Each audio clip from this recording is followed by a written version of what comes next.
Hello, আসসালামু আলাইকুম everyone. কি অবস্থা, কেমন আছেন? আমি কিশোরগঞ্জের মেয়ে মিঠু। পাছা দেখো পাছা। তো গাইস, তোমরা সবাই বলো যে আমার হাতের ফোন, আমি কি ফোন চালাই। আমার ফোন হচ্ছে অপো। আমার ফোনের প্রাইস তোমরা জানতে চাচ্ছ যে আমি কই থেকে কিনছি, কত টাকা দিয়ে কিনছি, কবে কিনছি। তো আজকে আমি তোমাদেরকে সম্পূর্ণ জানাবো।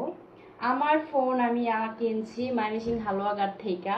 অ্যান্ড ফোনের প্রাইস হচ্ছে 34,000 টাকা। ভাই, আমার কাছে এত টাকা নাই, আমি গরিব মানুষ, যা পাইছি তা দিয়েই ফোন কিনছি। ঠিক আছে, তো এটা দিয়ে আমি ভিডিও করি। আমার ওই রকমভাবে কোনো সামর্থ্য নাই আইফোন চালানোর, তবে আমি যেটা চালাচ্ছি সেটা আমার আইফোনের 24 সাল। আমার আইফোন প্রয়োজন নাই, ঠিক আছে। আমি গরিব মানুষ, আমার যে ফোন আছে এটাই আমার চলে, আমার আইফোনের প্রয়োজন হয় না, ঠিক আছে। আমার আইফোন লাগে না, বুঝছেন। টাটা, ভালো থাকবেন।